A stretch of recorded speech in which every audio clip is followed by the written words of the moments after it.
I think we need to have another chat about the rental market. Media is currently cycling through the stress between landlords and renters. And it seems like there's just a fight between the two. Renters are in a situation where rents are going up by $100, $150 per week, but landlords, on the flip side, have received 10 rate hikes in the last 12 months. So is there even a solution at this point in time? And, who's worse off? Are landlords worse off? Are renters worse off? Let's have a chat in today's video. Renters are more vulnerable than mortgage holders to financial risks and stress, according to the March 2023 bulletin by the Reserve Bank of Australia. The report said that the average and median incomes of renter households are generally lower than the owner-occupiers across all age groups. So what the RBA is saying is that renters are actually under more stress financially than owner-occupiers. Even if the dollar disparity, even if owner-occupiers are paying larger amounts back to the bank, relative to their total income, they're under less stress. Now, this is probably true. So for a lot of renters, there could be more than 30% of their income going towards rent at this point in time. And what a lot of renters are going to do is move back into share houses, move back in with mum and dad to try and save a bit more money. Now, with the cash rate jumping from 0.1% up to 3.6% through 10 consecutive rate rises, landlords are also struggling. But relative to their family's total income and their total net worth and cash flow, they're under less stress than most renters. Now, I'm personally empathetic on both sides of the coin. Without investors and landlords at this point in time, there's no supply in the rental market. And so I know a lot of renters are somewhat angry at investors for buying properties because they think they could be buying those properties as their own home.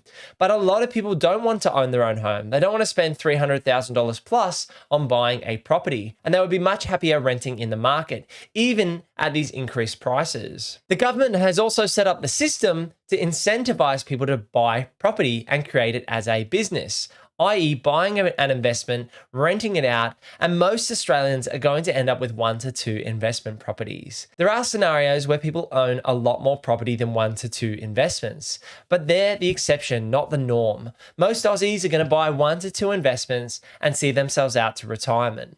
Now, me personally, that's not what I'm looking for. I'm looking to build an asset base to give myself choices and financial freedom, as well as create housing supply with my investment properties. You get some quite nasty comments as a property investor, and you need to get a thick skin. So some of my responses to that is all the properties that Emily and I have personally bought have been in significant disrepair. And that's why we were able to buy them for the prices that we bought them.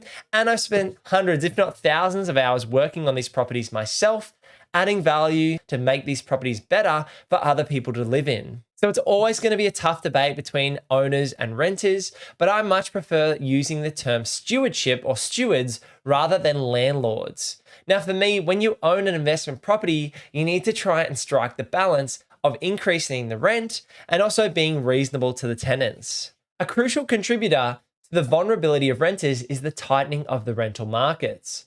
After increasing early in the pandemic, particularly in the cities like Sydney and Melbourne, vacancy rates have continually declined to crisis levels over the past few years. Now, that's something we've seen on the ground in my business here at Purpose Property.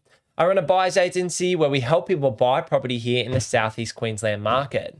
Whether it's their own home or an investment, we have seen sub 1% vacancy rates for the last few years. And what this means is there is a chronic undersupply of rental stock available on the market. This pressure means it's difficult for renters to find a place to move to, or they have to accept significant rental increases in their current accommodation. At the same time, rent inflation has picked up pace over the past year. Advertised rents, which provide a signal of rent increases when a property is rented out to new tenants, have grown more strongly than the entire stock of rents, and finding a suitable rental property has become more difficult, the RBA said. While the average rate of the increase in rents over the past decade has been relatively weak, the past year saw strong consumer price index reading for rent in 10 years in 2022. The index for rents increased by 4%. So there's increased demand and very limited stock.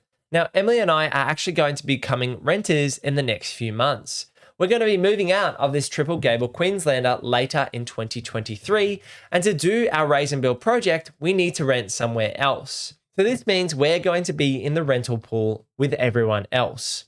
Now, we don't want to spend too much money on a rental, but we also want to find a place that I can have my studio, George can have some space to run around in the yard, and Asa can have his own bedroom. So for us, we're going to be looking for a budget up to $800 per week as a rental for a 6 to 12 month lease. Now, we're preemptively looking at least 3 months out because we don't want to miss out on finding the right property, and we know it's a tough rental market. We're also going to be willing to offer a little bit more money if we find the right place. Now, everything in life is a negotiation. Whether you're looking to secure a rental property, whether you're looking to get a loan from a bank, you need to be able to negotiate your way through these situations. And it's not easy for a lot of people.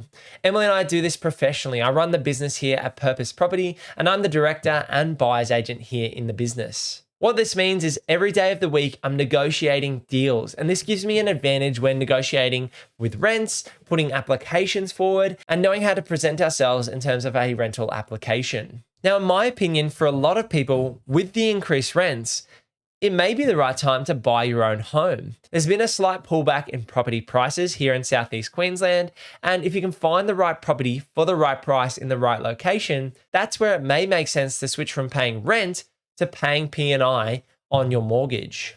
It's always going to be a tough conversation and quite emotional for people because shelter is an essential need at the end of the day.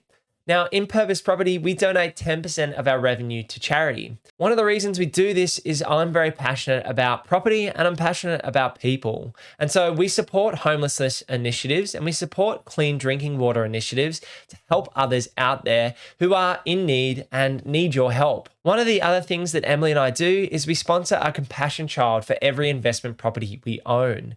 The reason we do that is because we know we're lucky to be in the financial position that we are, and we want to support others through the process. So we sign up for a compassion child for each investment property that we own, and that's just our little way for us to give back. It's only about $50 every month, and it's a great way that if you have the financial capacity to buy an investment, that extra $600 a year isn't going to break the bank. And if you're in that financial position, I personally want to be giving back. So I'd encourage you to do something similar. If you're in the financial position to have an investment and give back, I'd encourage you to look at giving $50 a month or more if you have the capacity. That's something I'm really called to do with our faith is find the balance and walk this fine line as investors, as homeowners, and as stewards/landlords. We're trying to find the balance with increasing the rents, paying our expenses in terms of the increased interest rates, and making sure we provide great quality accommodation for our tenants. I can't see the rental market easing anytime soon. With a lot of builders going bust in the last 3 months, there's less supply coming onto the market, which is going to mean that there's less properties available for rent. Given that property is a game of supply and demand, and the demand continues to be increasing and the supply appears to be decreasing at this point in time, I can't see the pressure coming off in the rental market anytime soon. So my big takeaways would be to try and find a property that's within your means. And I know that's difficult at this point in time. It's also be open to other opportunities. When Emily and I bought our very first home, we rented out several of the bedrooms to help us pay the mortgage off. This might be an option if you're currently living in a rental or you have your own home. Maybe you can look at renting out 1, 2, 3 bedrooms and have that extra income go against your rental payments and actually help you de-stress a little bit. These are just some ideas, but I'd love to hear your comments down below as to what you think a fix is to this rental market situation. If you'd like to hear my latest market update on property prices, click this video over here. Thanks for sticking around. I'll see you in the next one. Peace.